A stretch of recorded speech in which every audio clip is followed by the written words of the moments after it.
Finally disaster assembly വന്നിരിക്കുകയാണ്. ഒരുപാട് നാൾക്ക് ശേഷം പ്ലാനിങ്ങും ചർച്ചയൊക്കെ ശേഷം ഡിസാസ്റ്റർ അസംബ്ലി ബാക്ക്. അപ്പോൾ നിങ്ങൾക്കും കയറാൻ പറ്റിയപ്പോൾ ഡിസ്ക്രിപ്ഷനിൽ ആൻഡ് കമൻറ്റ് ബോക്സിൽ നമ്മുടെ ജാവയുടെയും ബെഡ്റോക്കിൻ്റെ IPN പോർട്ട് നമ്മൾ കൊടുത്തിട്ടുണ്ടാകും. സോ എല്ലാവരും ജോയിൻ ആക്കുക. പിന്നെ 24 hours സോണാണ്. പിന്നെ അങ്ങനെ ഒരുപാട് ഫീച്ചേഴ്സും കാര്യങ്ങളും ഗൈസ്. ഇതാണ് നമ്മുടെ സ്പോൺ പോയിൻറ്റും കാര്യങ്ങളും പറയുകയാണെങ്കിൽ നമ്മൾ ഡെക്കറേഷൻ ചെയ്താണ് ഗൈസ്. അപ്പോൾ അതെങ്ങനെയാണ് നിങ്ങൾ കണ്ടിട്ട് പോകാം.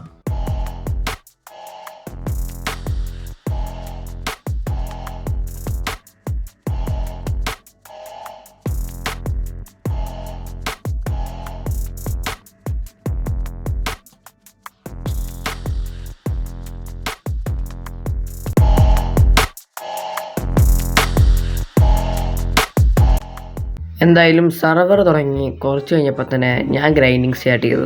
ഫസ്റ്റ് സ്റ്റോൺ ടൂൾസ് ആവണതിന് മുമ്പ് നമുക്ക് ഈ സർവറിൽ പ്രധാന ഇമ്പോർട്ടൻറ്റ് സാധനം ഫുഡായിരുന്നു. കാരണം പല സർവറിൽ സ്റ്റാർട്ടിങ്ങിലും ഫുഡായിരിക്കും നമുക്ക് ക്ഷാമം. സോ അത് മാറ്റിയെടുക്കാൻ വേണ്ടി ഞാൻ ഫുഡ് കളക്ട് ചെയ്യാൻ തുടങ്ങി. എന്തായാലും ചെറുതായിട്ടാണെങ്കിലും സർവറിൽ പതുക്കെ ആൾക്കാരൊക്കെ കയറാൻ തുടങ്ങി. ഞാൻ എൻ്റെ ജേണിയും സ്റ്റാർട്ടാക്കി. പിന്നെ ഞാനാണെങ്കിൽ സ്റ്റോൺ ടൂൾസിലോട്ട് അപ്ഗ്രേഡ് ചെയ്യാൻ തീരുമാനിച്ചു. ഒരു പിക്കാക്സും കൈ പിടിച്ച് ഞാൻ നേരെ സ്റ്റോൺ മൈൻ ചെയ്യാൻ തുടങ്ങി.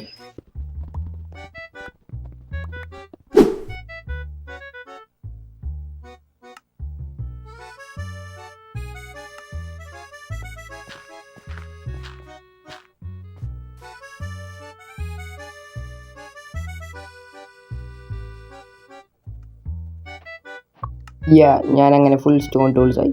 ഇനി എൻ്റെ പ്ലാൻ എന്ന് വെച്ച് കഴിഞ്ഞാൽ എനിക്കൊരു ടീമിൻ്റെ ആവശ്യമുണ്ട്. ഞാൻ എന്തായാലും ഒരു 2 പേരെ ഫിക്സ് ആക്കിയിട്ടുണ്ട്. ഒന്ന് റൈക്സറും പിന്നെ സോളോ യൂസ് ചെയ്യും. ഞങ്ങൾ ഓൾറെഡി ടീമായെങ്കിലും ഒരാളുടെ ആവശ്യവും കൂടി ഞങ്ങൾക്കുണ്ടായിരുന്നു. ആ ഒരു മെമ്പറിനെ തപ്പി ഞാൻ നടക്കുമായിരുന്നു. കുറച്ച് കോളും മൈൻഡ് ചെയ്തേക്കാം. എപ്പോഴാണ് ഇതിനൊക്കെ ക്ഷാമം തന്നെ എന്ന് ആർക്കറിയാം.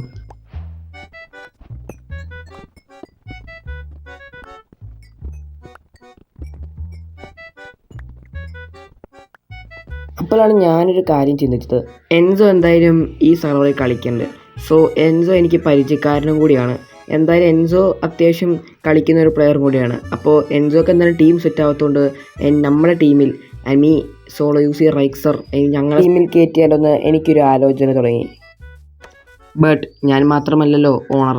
നമ്മുടെ ടീമിൽ ലീഡറൊന്നും അങ്ങനെ ഇല്ലാത്തതുകൊണ്ട് തന്നെ നമ്മുടെ ടീമിലുള്ള മുഴുവൻ പ്ലെയേഴ്സിൻ്റെ അടുത്ത് ചോദിച്ചിട്ട് വേണം ഇവരുടെ ടീമിൽ എടുക്കാൻ. കാരണം ഞാൻ മാത്രം ഡിസിഷൻ എടുത്തിട്ട് കാര്യമില്ലല്ലോ, എല്ലാവരുടെയും കൂടി ചോയ്സ് ആണല്ലോ പ്രധാനം. സോ സോളോ യൂസിയും റൈക്സറിനെയും ഞാൻ VC കയറ്റി അവരുടെ അടുത്ത് ഞാൻ ചോദിച്ചു. അതെ, ഞങ്ങളുടെ ടീമിൽ അങ്ങനെ ഫൈനലി എൻസോ ജോയിനായി.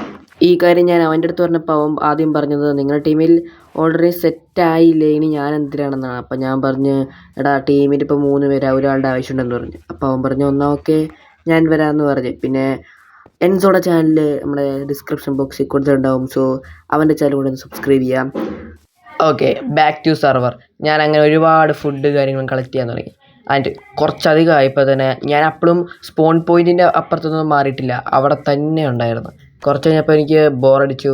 ഞാൻ പിന്നെ വിചാരിച്ചു ഈ ഇരുളസംബിയെ അതിലൊക്കെ പോകുന്ന പോലെ ഒരുപാട് ബ്ലോക്സ് ട്രാവൽ ചെയ്തിട്ട് ഒരു വിൻലാൻഡ് പോലത്തെ ഒരു സ്ഥലം നമ്മൾ ക്രിയേറ്റ് ചെയ്തിട്ട് അവിടെ നമ്മൾ പീസ്ഫുള്ളായിട്ട് സംഭവങ്ങളൊക്കെ ചെയ്യും, അല്ലെങ്കിൽ ടീമിൻ്റെ ബേസ് സെറ്റാക്കണമെന്ന് ആയിരുന്നു എൻ്റെ പ്ലാൻ. ആൻഡ് എൻ്റെ പ്ലാൻ നടക്കും, ഉറപ്പ്. ഞാനാണെങ്കിൽ തീരുമാനിച്ചു കഴിഞ്ഞാൽ അത് വ്യക്തമായൊരു പ്ലാനും ഉണ്ടെങ്കിൽ എന്തായാലും നടക്കും എന്നുള്ളൊരു കാര്യത്തിൽ എനിക്ക് ഉറപ്പായിരുന്നു. സോ ഈ ടൈമിൽ സർവറിൽ ഒത്തിരി പേരൊന്നും ഇല്ലായിരുന്നു. സോളോ യൂസ് പോലത്തെ പ്ലെയേഴ്സൊക്കെ ഉണ്ടായിരുന്നുള്ളൂ, പിന്നെ റൈക്സറും. അങ്ങനെ ഒരുപാട് കഴിഞ്ഞപ്പോൾ ഞാനും റൈക്സറും സോളോ യൂസ് മീറ്റപ്പ് നടത്തി. അങ്ങനെ ഈ ടൈമിൽ എൻസോ സർവർ കയറിക്കൊണ്ടിരിക്കുമായിരുന്നു. ഞങ്ങളപ്പോൾ ജസ്റ്റ് ഒന്ന് മൈനിങ്ങിനൊക്കെ പോയി ചെറിയ കോപ്പറൊക്കെ കണ്ടുപിടിച്ചുകൊണ്ടിരിക്കുന്ന ടൈമായിരുന്നു. ബട്ട് ഞങ്ങൾ അപ്പോഴും സ്പോൺ പോയിൻറ്റിൽ നിന്ന് അടുത്തൊന്നും മാറിയിട്ടില്ലായിരുന്നു. അവിടെ ചെറിയൊരു ഗുഹ കണ്ടിട്ട് ഞങ്ങൾ അവിടെ ഇന്നത്തെ ദിവസം തങ്ങാമെന്ന് വിചാരിച്ച് തങ്ങിയതാണ്. ആൻഡ് നൗ ഞാൻ പിന്നെയും ഒരുപാട് റിസോഴ്സും കാര്യങ്ങളും കളക്ട് ചെയ്യാൻ തുടങ്ങി. ഫൈനലി എനിക്ക് കുറച്ച് അയം കിട്ടി. ആൻഡ് ഇത് ഞങ്ങൾ 3 പേർക്കും കൂടി ഷീൽഡ് ഉണ്ടാക്കാമെന്ന് വിചാരിച്ചു. അത് കണ്ടതും മണം പിടിച്ച് പട്ടി വന്ന പോലെ റൈക്സർ അത് എടുക്കാൻ വന്നു. ഞാൻ പിന്നെ അവനെ ഓടിച്ചു, കാരണം ഞങ്ങൾ VCയിലായിരുന്നു, ഞങ്ങൾ സംസാരിച്ചുകൊണ്ടിരിക്കുന്ന ടൈമായിരുന്നു.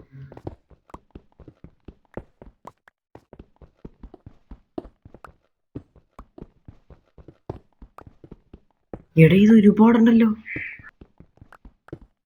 ആൻഡ് ഈ ടൈമിൽ നമ്മുടെ സോളോ യൂസ് ജസ്റ്റ് ഒന്ന് AFK പോയിരുന്നു. എനിക്കങ്ങനെ 8 കിട്ടി. ഇതുകൊണ്ട് ഷീൽഡ് അല്ല, വേണമെങ്കിൽ ആർമർ വരെ സെറ്റാക്കാം. ഒരുപാട് മണിക്കൂറുകൾക്ക് ശേഷം രാത്രി ടൈം ഞാൻ ഒരു സ്ഥലം കണ്ടുപിടിച്ചു. ഞാൻ എൻ്റെ ബേസ് ഉണ്ടാക്കിക്കൊണ്ടിരിക്കുകയായിരുന്നു. ആൻഡ് ഇവിടെ ആയിരിക്കും ഞങ്ങൾ ടീമിൻ്റെ എല്ലാവരുടെയും ബേസും ഫാർമും കാര്യങ്ങളൊക്കെ വരാൻ പോണത്. ഈ സ്ഥലം കണ്ടുപിടിച്ച ഉടൻ തന്നെ ഞാനും എൻസോയും ഈ സ്ഥലത്തിപ്പോൾ വന്നിരിക്കുന്നത്. ഞങ്ങൾ ചെറിയൊരു എൻസോ മച്ചാനുണ്ട് കേട്ടോ. അപ്പോൾ പുള്ളി ഒരു ബേസ് ഉണ്ടാക്കാന്നൊക്കെ പറയുന്നുണ്ട്. പാലമൊക്കെ സെറ്റാക്കി. ആൻഡ് ഗൈസ് ഫസ്റ്റ് ടാസ്ക്കാണ് ഈ സെർവറിൻ്റെ. ഇതാണ് guys mining area. First task വേറൊന്നുമല്ല, ഒരു സ്റ്റാർട്ടർ ബേസ് ഉണ്ടാക്കുക. കൊട്ടാരം ഒന്നും ഉണ്ടാക്കരുത്, ഇപ്പോഴേ പറഞ്ഞേക്കാം. പിന്നെ ഫസ്റ്റ് ടാസ്ക് ഒരു കൊട്ടാരം പിന്നെ ഉണ്ടാക്കാൻ നമ്മൾ പറയും. അപ്പോൾ നിങ്ങൾക്കിപ്പോൾ ഒരു സ്റ്റാർട്ടർ ബേസ് ഉണ്ടാക്കുന്നതാണ്. കൊട്ടാരം ഉണ്ടാക്കാൻ തരുന്ന ഒരു ഈവൻറ്റിൽ നിങ്ങൾക്ക് കൊട്ടാരം ഉണ്ടാക്കാൻ പറ്റും. ഗൈസ് അപ്പോൾ ഇന്നത്തെ ഒരു ഇത്രയുള്ളൂ. നിങ്ങൾക്ക് എല്ലാവർക്കും ഇഷ്ടമായിരിക്കുന്നു വെച്ചാൽ മറക്കുക, സബ്സ്ക്രൈബ് ചെയ്യുക. എപ്പിസോഡ് 2 ആയിട്ട് തന്നെ ടാറ്റ ബൈ ബൈ.